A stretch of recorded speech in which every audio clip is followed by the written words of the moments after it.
Pass the salt, Valerie, and try not to drop it this time.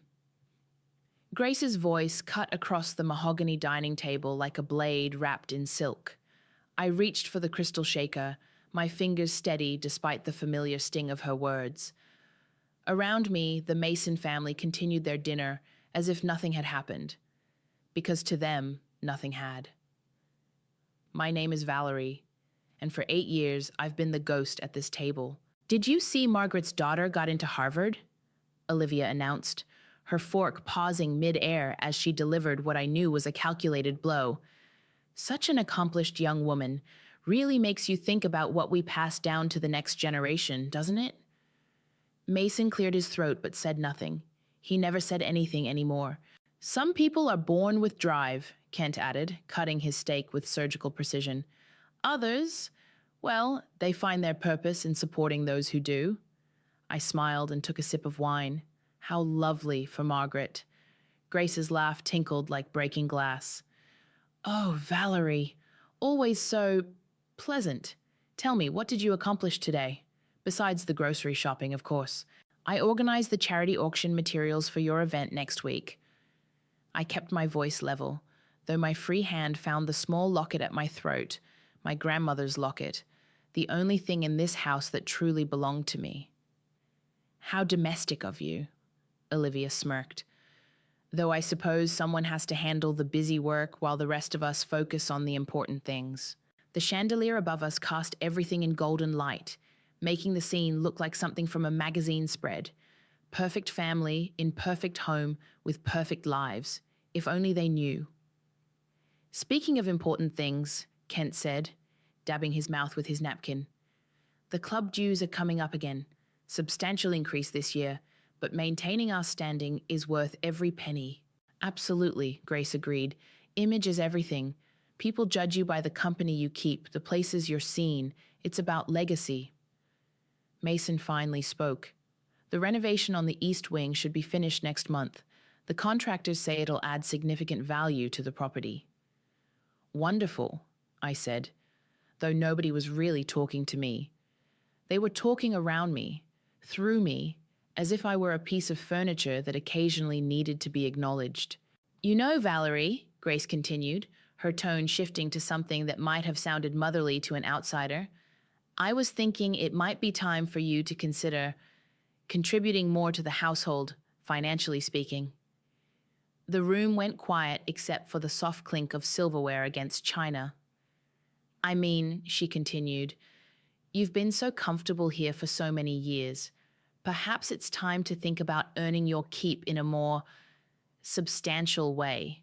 Olivia giggled. Maybe she could get a job at the grocery store.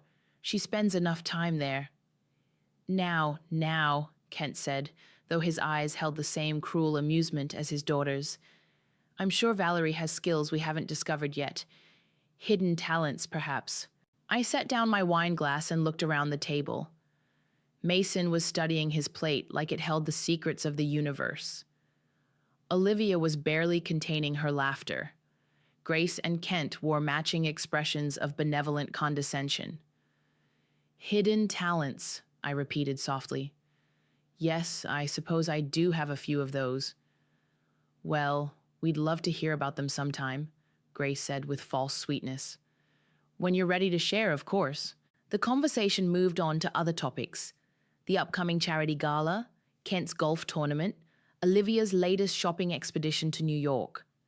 I listened and nodded and played my part, the grateful wife who'd married above her station and should be thankful for the crumbs of acceptance thrown her way. But as I sat there, my fingers working the clasp of my grandmother's locket, I thought about secrets, about hidden talents, about the phone calls I'd been having with Evan, my childhood friend who managed certain financial arrangements for me. You know what? Grace said suddenly, as if struck by inspiration. I think it's almost time for our dear Valerie to really earn her place at this table. The way she said it made my blood run cold. Not because I was afraid, but because I recognized the tone. It was the same one she'd used before every other humiliation she'd orchestrated over the years. Mason's hand tightened around his fork, and for just a moment, our eyes met across the table. In that instant, I saw something that looked almost like guilt. Almost, but not quite enough to matter. The next morning, Grace cornered me in the kitchen while I was loading the dishwasher. "Valerie, darling, we need to discuss the arrangements for Saturday's gathering." I looked up from the crystal glasses I was carefully placing in the rack. "Of course. What can I do to help?" "Well, it's quite a special occasion. Kent's business associates will be there, along with some very important families from the club." She paused, studying her manicured nails. "We need everything to be absolutely perfect." "I understand." "Do you?" Her voice sharpened slightly. "Because this isn't just any dinner party. These are people who matter, Valerie. People who can make or break reputations with a single conversation." Mason walked in, already dressed for work in his expensive suit. He kissed Grace's cheek but barely glanced at me. "Morning, Mother. Everything set for Saturday?" "Just going over the details with Valerie." Grace's smile was razor-thin, making sure she understands how crucial this evening is for our family. "Good." Mason poured himself coffee from the machine I'd prepared earlier. "The Hendersons will be there, and potentially the Blackwells. We can't afford any missteps." The way he said it made it clear who he expected those missteps to come from. "I'll make sure everything runs smoothly," I said quietly. "See that you do."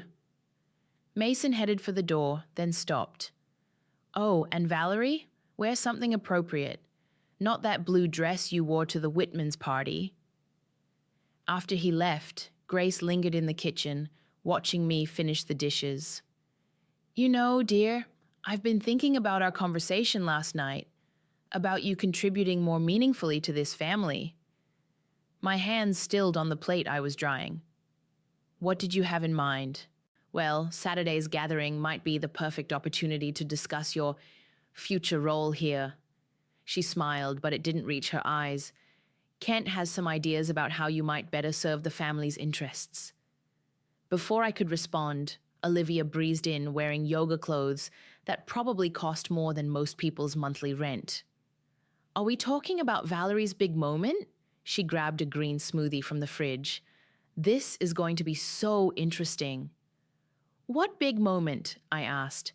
Olivia and Grace exchanged a look that made my stomach clench. "Oh, nothing too dramatic," Grace said airily. "Just a little clarification of expectations. You'll see." They left me standing in the kitchen, my mind racing. I pulled out my phone and saw a text from Evan. "Coffee later, we should talk." I typed back quickly. "Can't today, family stuff, but soon." His response came immediately. "Everything okay? You sound stressed." I stared at the screen for a long moment before typing, "Just the usual Mason family drama. I'll call you after Saturday." "Ready when you are," he replied, and something about those 4 words sent a chill down my spine. That afternoon, I found myself in the attic, going through old photo albums. There was one from our wedding, Mason and me looking so young and hopeful. His family stood behind us in the photos, all smiles for the camera, but I remembered how Grace had whispered to Kent during the reception, "Well, at least she's pretty enough. Hopefully she'll learn her place quickly." I'd thought she was joking then. The sound of voices downstairs pulled me from my memories. I crept to the top of the stairs and listened. "Everything's arranged for Saturday," Kent was saying. "Helen will have the papers ready." "And you're sure this is the right approach?" That was Mason, sounding uncertain. "Son, sometimes you have to make difficult decisions for the good of the family," Kent replied. "We've been more than generous, but generosity has its limits." "What if she refuses?" Olivia's voice carried up the stairs. "She won't," Grace said confidently. "Where would she go? What would she do? She has nothing without us." "Still, we should be prepared for resistance," Kent added. "That's why we're doing this publicly. Harder to make a scene when there are witnesses." My blood turned to ice. Whatever they were planning for Saturday, it wasn't going to be pleasant. I spent the rest of the week watching them, the hushed conversations that stopped when I entered a room, the way Mason avoided eye contact, the satisfied smirks Olivia kept throwing my way. Friday night, as I was arranging flowers for the next day's event, my phone buzzed. Evan, last chance to talk before your big family gathering. Something's got you spooked.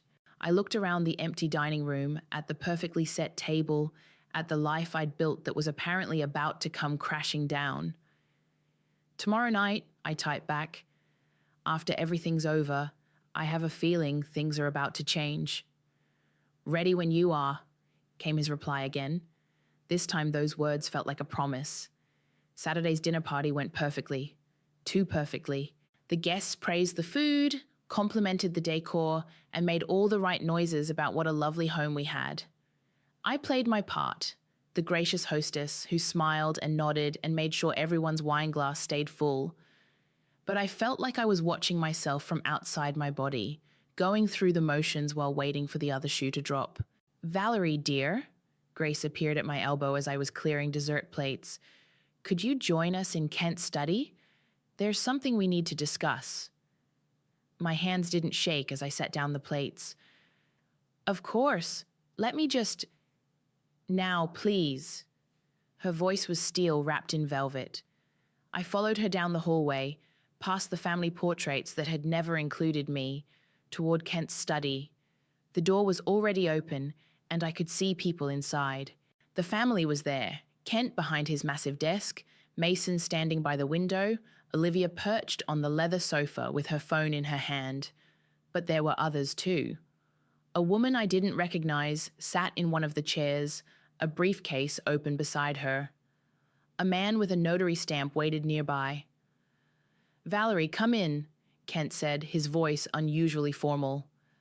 I'd like you to meet Helen, our family attorney. The woman stood and extended her hand. Mrs. Mason, I've heard so much about you. I shook her hand, my eyes scanning the room. Everyone looked nervous except Olivia, who was practically vibrating with excitement. Please sit down, Helen gestured to the chair across from her. I remained standing. What's this about? Kent cleared his throat. Well, Valerie, as you know, this family has certain responsibilities, obligations to maintain our standing, our legacy. Okay? And sometimes, Grace added, moving to stand beside her husband, difficult decisions must be made to protect what we've built. Helen opened her briefcase and pulled out a thick stack of papers. Mrs. Mason, we need you to sign these documents. What are they? A relinquishment of your marital rights to this property, Helen said matter-of-factly. In the event of divorce or separation, you would have no claim to the family home or its contents. The words hit me like a physical blow. I looked around the room, at Kent's satisfied expression, at Grace's cold smile, at Mason who was staring out the window like a coward. You want me to sign away my rights to my own home? It's not really your home, though, is it? Olivia piped up, her phone now openly recording. I mean, you didn't pay for it. You didn't earn it. Olivia, Mason said sharply, but he still wouldn't look at me. What? It's true. She shrugged. We're just protecting family assets. It's nothing personal. Nothing personal? I laughed, and the sound was bitter even to my own ears. You ambush me with lawyers and notaries after a dinner party, and it's nothing personal? Valerie, Kent's voice was patronizing, you're being dramatic. This is simply a precautionary measure. Good families protect their wealth. Their wealth, I repeated slowly. Yes, Grace said firmly. Mason's inheritance, the family trust, generations of careful planning. We can't have it all disappear because of unfortunate circumstances. Helen pushed the papers toward me. If you could just sign here and initial there. I looked down at the documents. Pages and pages of legal language, but the meaning was crystal clear. They wanted me to have nothing, to be nothing.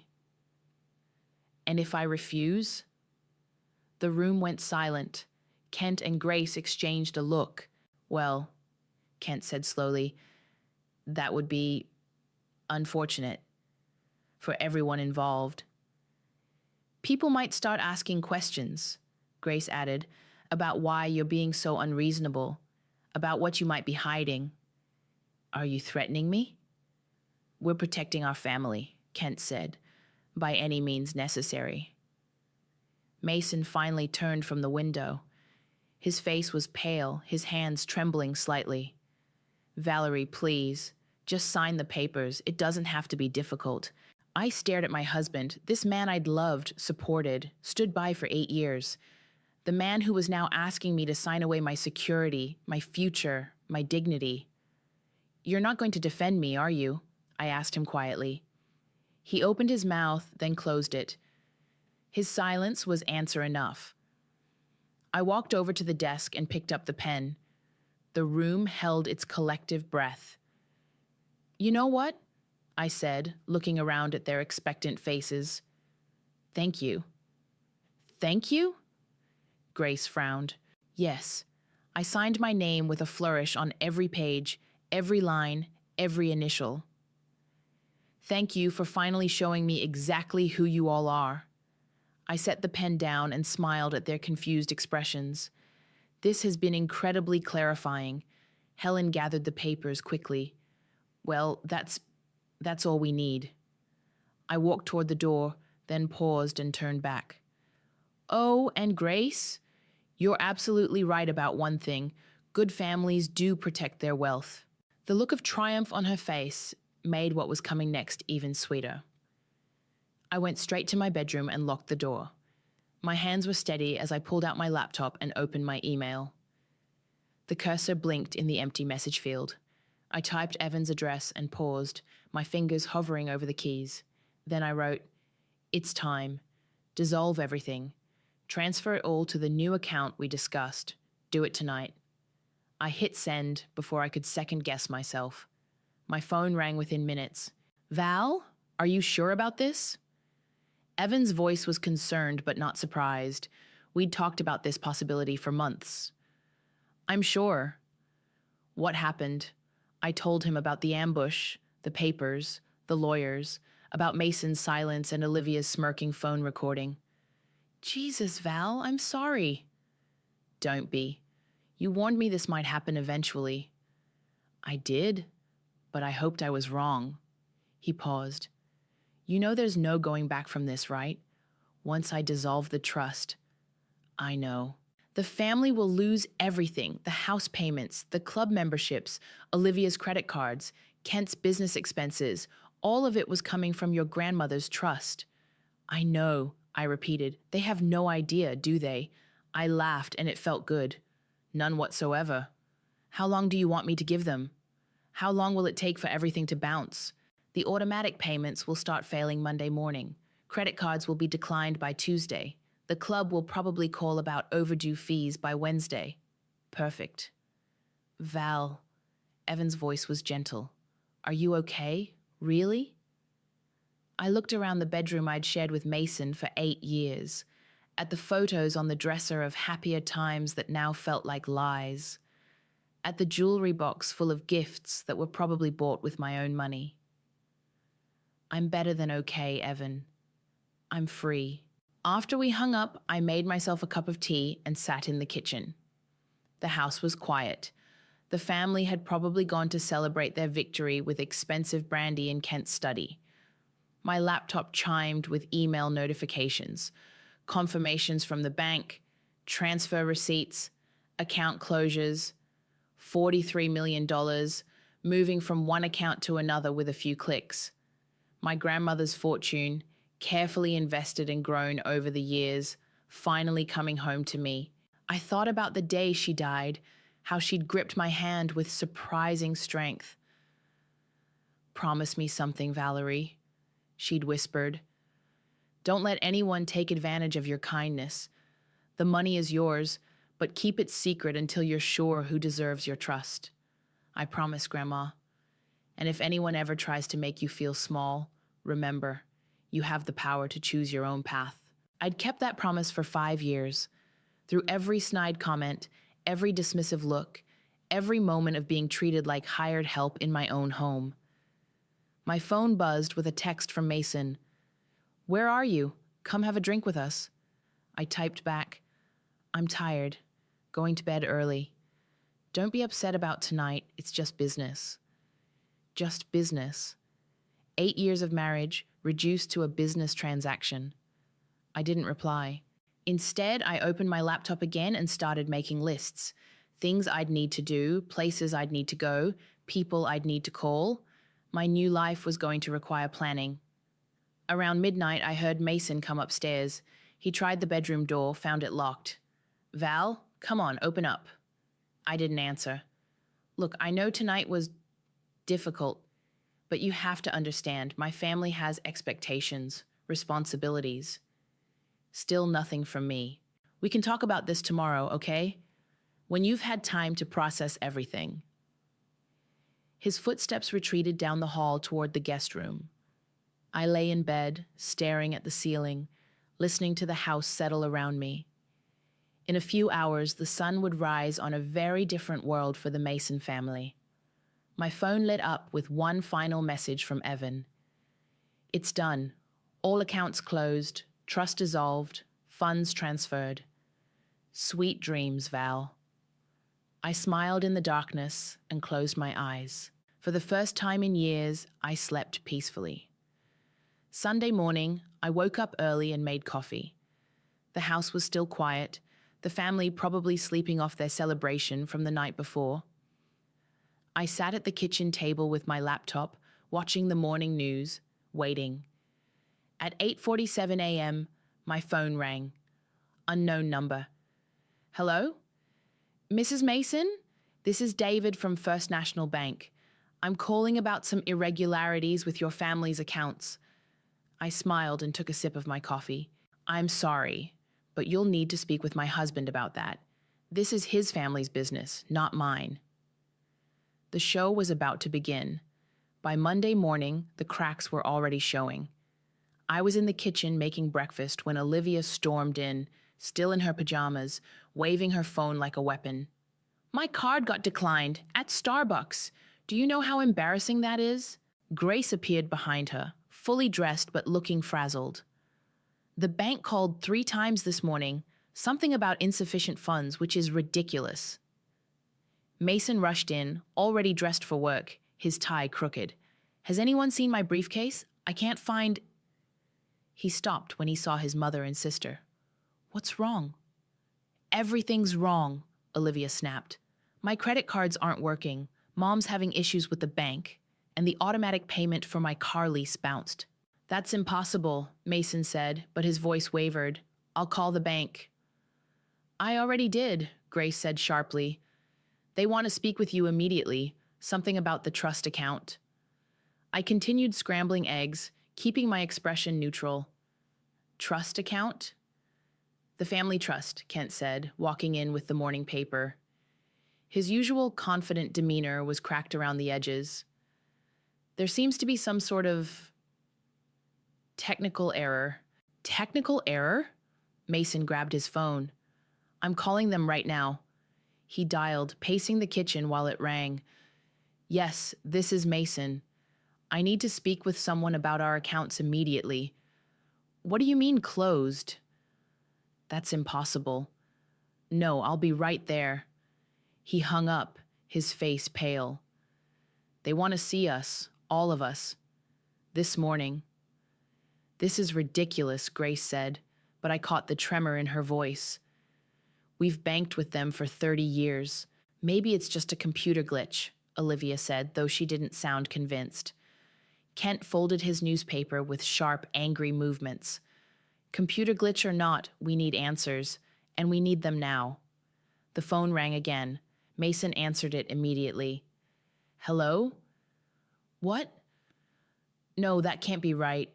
Yes, I understand. We'll be in touch." He hung up and looked around the room with growing panic. "That was Rory from the club. Our membership dues are 3 months overdue. He says if we don't pay by Friday, they're suspending our membership." 3 months? Grace's voice pitched higher. "That's impossible. The payments are automatic." "Apparently not anymore," Mason said grimly. I plated the eggs and set them on the counter. Anyone want breakfast? They all stared at me like I'd suggested we have a picnic during a hurricane. How can you think about food right now? Olivia demanded. Because getting upset won't fix whatever's wrong with your accounts, I said calmly. You should probably get to the bank. You're coming with us, Kent said firmly. Why? You made it very clear on Saturday that family finances aren't my concern. Don't be difficult, Valerie, Grace snapped. This affects all of us. Does it? I took a bite of my eggs. I signed away my rights to everything, remember? This is your family's business now. Mason stared at me with something that might have been suspicion. Valerie, what do you know about this? About what? Your banking problems? Nothing at all. Then why are you being so calm?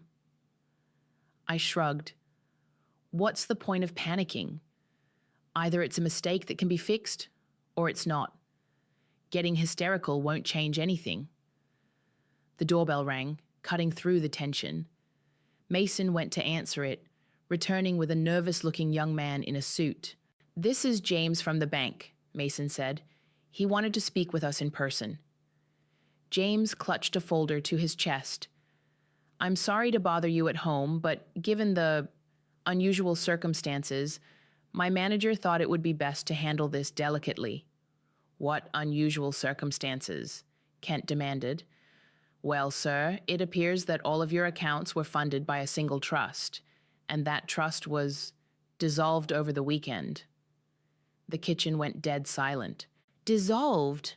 Grace's voice was barely a whisper. Yes, Mom. The trust holder exercised their right to terminate the arrangement and transfer all assets to a different account. Who? Mason's voice was hoarse. Who was the trust holder? James opened his folder and consulted a document. The trust was established by Eleanor Kelly in 2018, with full control granted to her heir upon her death. The current holder is... He looked up. Valerie Kelly Mason. You could have heard a pin drop. All eyes turned to me. I finished my eggs and set down my fork. Oh, I said pleasantly. I guess that would be me. Olivia's phone slipped from her hand and clattered to the floor. You? Mason stared at me like I'd grown a second head.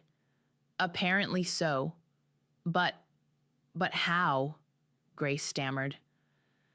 I stood up and rinsed my plate in the sink. Well, I suppose we should all go to the bank and sort this out, shouldn't we? The look of dawning horror on their faces was everything I'd hoped it would be. The bank manager's office felt like a funeral parlor. We sat in a semicircle of leather chairs while Mr. Peterson spread documents across his mahogany desk like he was dealing cards.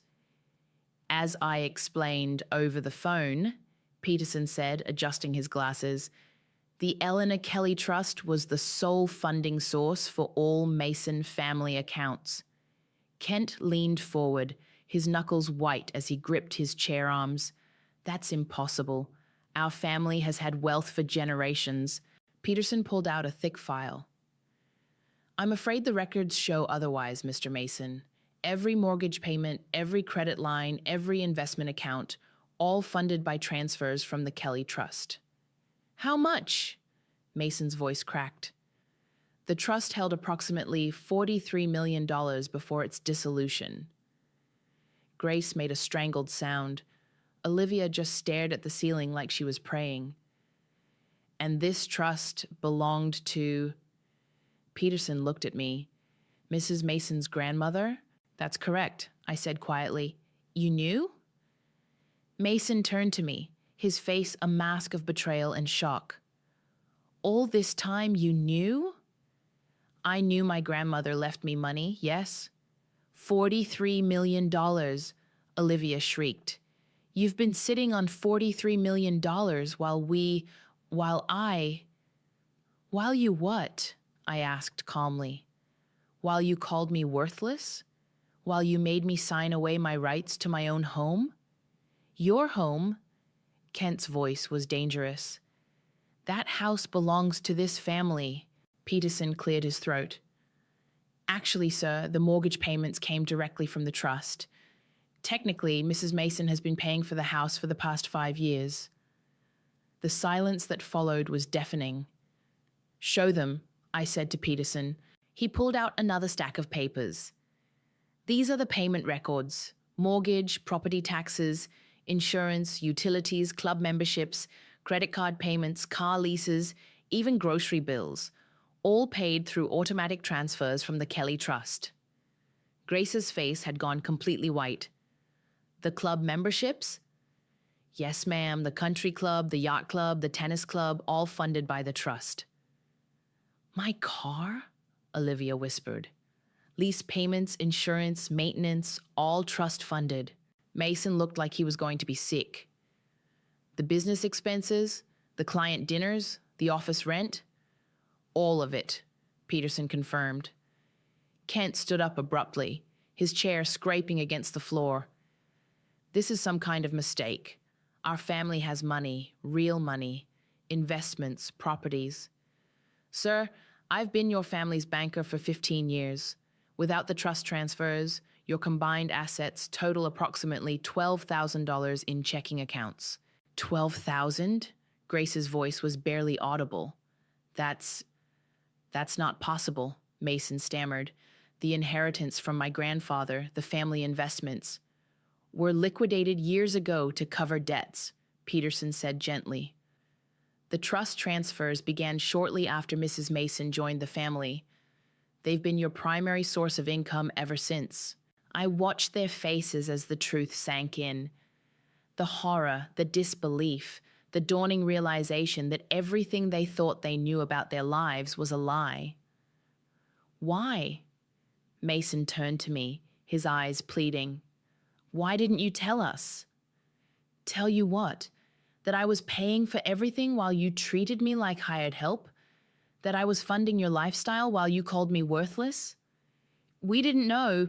You didn't want to know, I said firmly. You were happy to take the money as long as you could pretend it came from somewhere else. Peterson pulled out a new checkbook and slid it across the desk to me. Mrs. Mason, your new account is active. Would you like to discuss your options going forward? I picked up the checkbook, feeling its weight. What are my options? Well, you could reinstate the trust, establish new payment arrangements, or... He paused delicately. You could maintain complete control over your assets. Complete control, I repeated. Yes, the money is yours to do with as you please. Grace suddenly lurched forward. Valerie, please, we can work this out. We're family. Are we? I looked around the room. Because on Saturday night, you made it very clear that I'm not really part of this family. That was a mistake, Kent said quickly. A misunderstanding. Was it? Because Olivia recorded the whole thing on her phone. Would you like me to refresh your memory about what you all said? Olivia's face flushed red. I deleted that video. Did you? Because I'm pretty sure it automatically backed up to the cloud. Mason reached for my hand. Val, please. We can fix this. We can make this right. I pulled my hand away. Can you make right 8 years of treating me like I was nothing? Can you undo Saturday night? We'll do anything, Grace said desperately. Anything you want. I stood up, clutching the checkbook. What I want is for you to understand what it feels like to have nothing, to be nothing, to depend on someone else's charity. Peterson cleared his throat. Mrs. Mason, shall I close the remaining accounts? I looked at each of them. Kent with his broken pride, Grace with her desperate fear, Olivia with her shattered entitlement, and Mason with his pathetic pleading. Yes, I said quietly. Close them all. The sound Olivia made was barely human. Valerie, you can't do this, Mason said, standing up. You can't destroy our entire family over one mistake. One mistake? I laughed. This wasn't one mistake, Mason. This was 8 years of mistakes. 8 years of you letting them treat me like garbage while I paid for everything. I walked toward the door, then turned back. Oh, and the house? The one you made me sign away my rights to? The mortgage is 3 months behind as of today. You have 30 days before foreclosure proceedings begin. I left them sitting there in their expensive clothes, in their borrowed lives, finally understanding what they'd lost and what they'd never really had to begin with. They followed me out of the bank like lost children. Valerie, wait! Mason caught up to me in the parking lot. We need to talk about this.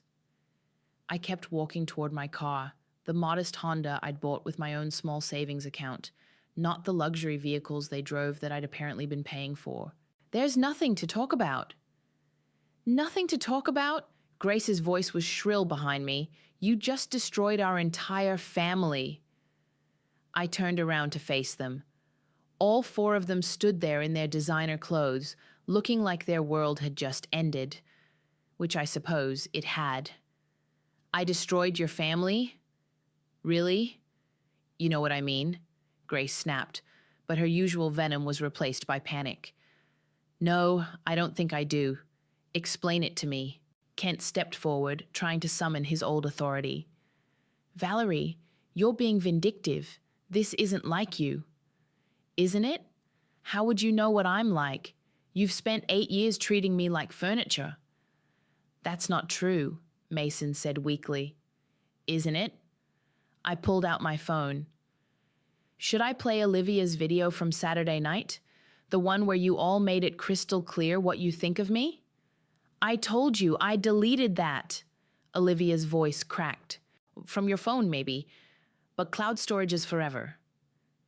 I held up my phone. Would you like to hear Grace calling me a simple housewife with no ambition, or Kent explaining how I need to earn my keep? We were protecting family assets, Kent said desperately. Whose assets, Kent? Because apparently they were my assets all along. Mason grabbed my arm. Val, please, I love you. We can work through this. I looked down at his hand on my arm, then back at his face. You love me? You love me so much that you stood there silent while your family humiliated me? You love me so much that you asked me to sign away my security? I was trying to keep the peace. You were being a coward. I shook off his grip. You've been a coward for 8 years, Mason. Every time they insulted me, every time they dismissed me, every time they made me feel small, you said nothing. I didn't know about the money. The money doesn't matter. My voice rose, and I saw other people in the parking lot turning to look. This isn't about money, Mason. This is about respect. This is about how you let your family treat your wife. Grace stepped closer, her mask of superiority finally cracking.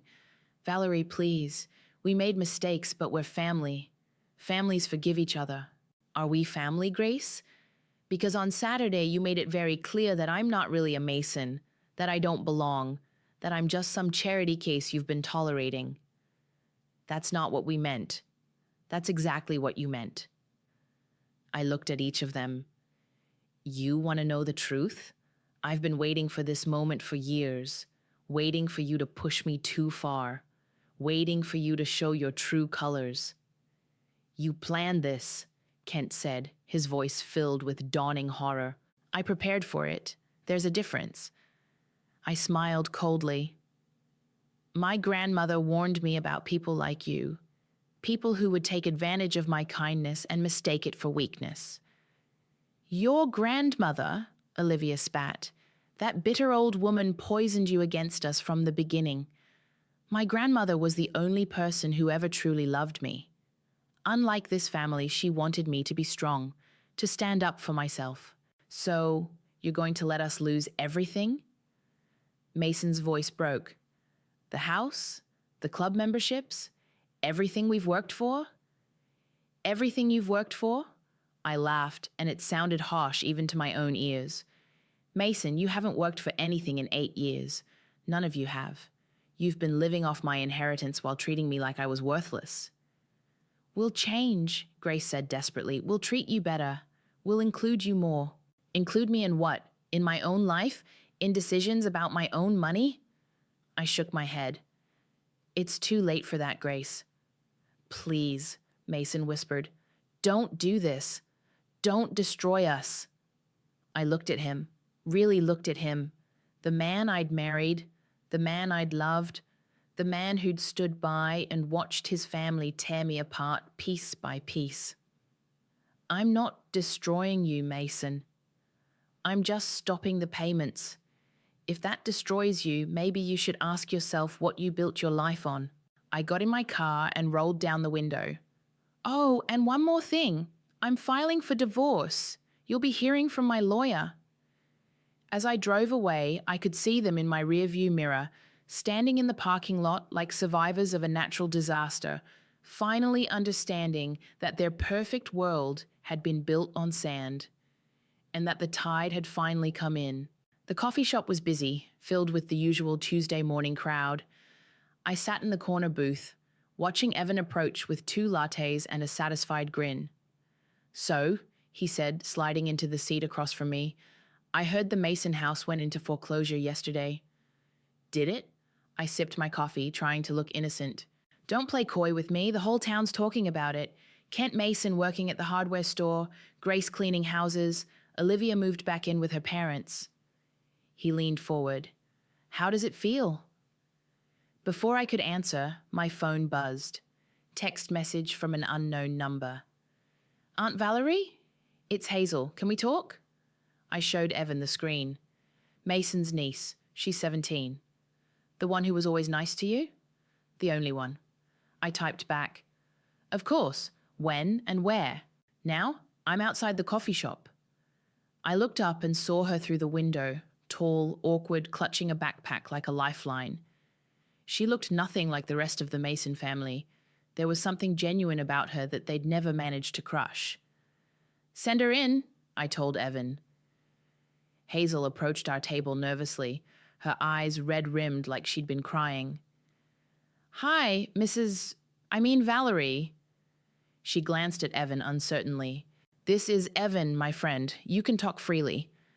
I gestured to the empty chair. Sit. She perched on the edge of the seat like she might bolt at any moment. I wanted to apologize. For my family. For everything they did to you. Hazel, you don't need to. Yes, I do. Her voice was stronger now. I was there Saturday night. I saw what they did. It was horrible. Evan raised an eyebrow but said nothing. I tried to tell my mom it was wrong, but she said I didn't understand family business. Hazel's hands twisted in her lap. But I do understand. They treated you terribly, and you were paying for everything the whole time. How much do you know? Everything. Mom's been crying for days, talking about how we're going to lose the house, how I might not be able to go to college. She looked up at me with eyes that reminded me of Mason when I first met him, before his family poisoned him. But that's not your fault. That's theirs. What do you want from me, Hazel? Nothing. The answer came quickly, firmly. I just wanted you to know that not everyone in the family is like them. And I wanted to ask, when you're ready, if maybe we could still be friends. Not because of money or anything like that. Just because I always liked you. Something tight in my chest loosened. I'd like that. Really? Really, but I have one condition. Her face fell. What? You have to promise me you won't let them turn you into them. Don't let their bitterness poison you. I won't. I'm going to community college in the fall, getting my own job, my own life. She smiled for the first time since sitting down. I don't want to be like them. After Hazel left, Evan studied my face. You're not done, are you? What do you mean? The revenge. You could have destroyed them completely, but you didn't. You left them with just enough to survive. I thought about it. I didn't want to destroy them. I wanted them to understand what it feels like to have nothing, to depend on others, to be dismissed and looked down on. And now? Now they know. I pulled out my phone and showed him a news article. Local family loses fortune in trust dispute. The photo showed Kent in his hardware store apron, looking defeated. The whole town knows their perfect life was built on someone else's money. That's worse than being broke. That's being humiliated. So, what's next for Valerie Kelly? I smiled at the use of my maiden name. I'm buying a house, small, cozy, completely mine. I'm thinking about going back to school, maybe starting that nonprofit I always dreamed about. And Mason. Mason made his choice 8 years ago. He chose them over me, over and over again. The divorce papers were served this morning. My phone rang. Mason's name on the screen. Aren't you going to answer? I declined the call and turned off the phone. I've heard everything he has to say. Any regrets?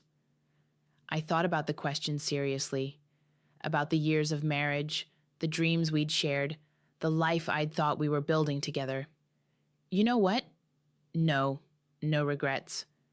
I finished my coffee and stood up. They showed me exactly who they were, Evan. I just finally decided to believe them. And now? Now I get to find out who I am when I'm not trying to earn someone else's approval. I left the coffee shop and walked into the sunshine, my grandmother's locket warm against my chest. For the first time in 8 years, I had nowhere I had to be, no one I had to please, no role I had to play. I was finally free to write my own story. And it was going to be a good one.